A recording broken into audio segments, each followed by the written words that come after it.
Good evening. A charter jet carrying the Marshall University football team home to West Virginia crashed last night as it tried to land at the Huntington Airport. All 75 persons aboard were killed. It was the worst plane crash in the United States so far this year. Barry Serafin reports. One former player said the Marshall University football team was just beginning to show its potential when it traveled to Greenville, North Carolina yesterday to meet East Carolina University. Marshall lost, but it was close, 17-14, and the two teams exchanged congratulations afterward. It was the first time this season Marshall's football players had flown to a game. Hello you guys, Deluxe Shrub here. And in today's video, I'm going to jump into a sort of a dark topic, or it is a dark topic. It is going to be on the 1970 Marshall University plane crash. They did make a movie about this. It stars Matthew McConaughey and Matthew Fox. It's called We Are Marshall. I highly suggest you guys check this out after this video. It's a pretty good movie. It talks about almost everything that happens in this video. So, I just want you guys to check out the movie after this video. So, anyways, let's just get right into the video. Hello, this is Deluxe Shrub here, and I'm going to talk about the biggest tragedy in college football history. This event would take place on November 14th, 1970. The School of Marshall University is located in a town called Huntington, West Virginia. What would happen to this town is completely unimaginable. On that day in November, the Marshall Thundering Herd football team would be flying back from a game against Eastern Carolina. The plane the team was flying in was making its final descent toward Tri-State Airport.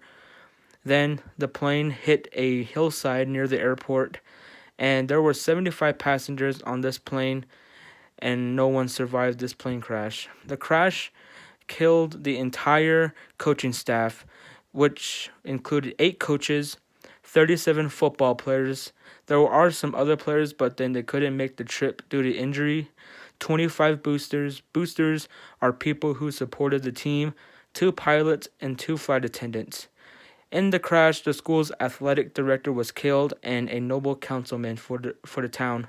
The plane crash happened after a game against the Eastern Carolina Pirates, as I mentioned, in which they lost 17-14. After the tragedy, the Marshall's final game against Ohio was canceled, and that was the only flight the team took all season long. Shortly after the tragedy, the school's president considered discontinuing the football program. Then the school hired a coach by the name of Jack Lingle from the College of Wooster. He brings in his own people like William Red Dawson, who was on the 1970 Marshall team, but instead of boarding the plane, he went on a recruiting trip. And at this time, the NCAA did not allow freshmen to play on the varsity football team, and the school made multiple attempts to let Marshall play the freshmen, and eventually the NCAA gave in, and Marshall was allowed to play freshmen on the varsity team. This boost gave Marshall a big boost in recruiting players. The rebuild of the team had 9 returning players who didn't make the trip to ECU, but majority of the team was made up of freshmen who were recruited and walk-ons. 50 players tried out for the team, and 35 were accepted as walk-ons. Then, Coach Jack Lingle made the nickname of the 1971 Thundering Herd. The nickname is the Young Thundering Herd, considering that most of the team was made up of freshmen and walk-ons, some juniors, seniors, and sophomores here and there. Then Marshall was scheduled to play their first game against Morehead State in Morehead, Kentucky, and their first game since the tragedy.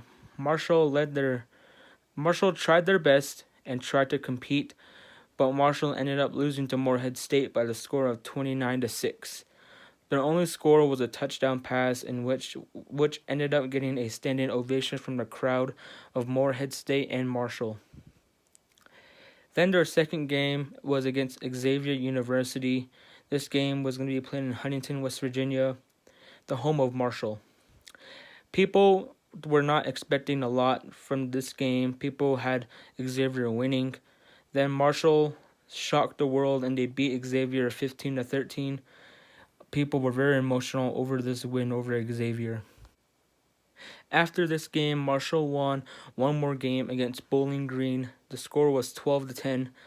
Marshall was shut out 5 times by Dayton, Western Michigan, Kent State, Toledo, and Ohio.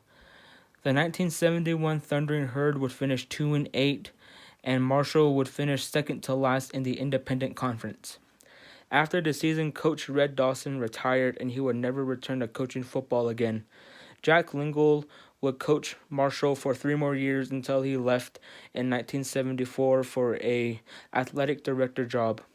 It would take Marshall 13 more years till the program posted a winning season, and 17 years for them to win a conference. After all this, Marshall ended up winning 2 national championships, and as of this video's recording, are ranked number 21 in the country.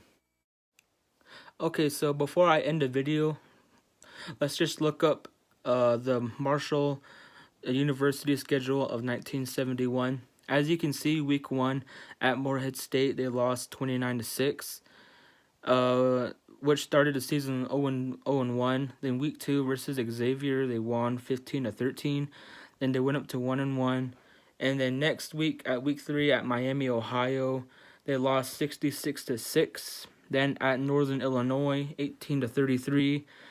Then their first shutout of the year was versus Dayton, 0-13. Now they're 1-4. Then at Western Michigan, they lost 37-0. Then they got shut out again. Now they're 1-5. Then their second win over Bowling Green, 12-10. They move up to 2-5. Then the rest of the season, they have not scored a point against Kent State, Toledo, and Ohio, and they finished 2-8. Hello, you guys, Deluxe Shrub, and I just want to say thank you for watching the video, for making it this far into the video. Please leave a like if you enjoyed, subscribe if you're new, hit that bell so you won't miss any more new videos, and that's basically it. So I'll see you on the next one. Peace.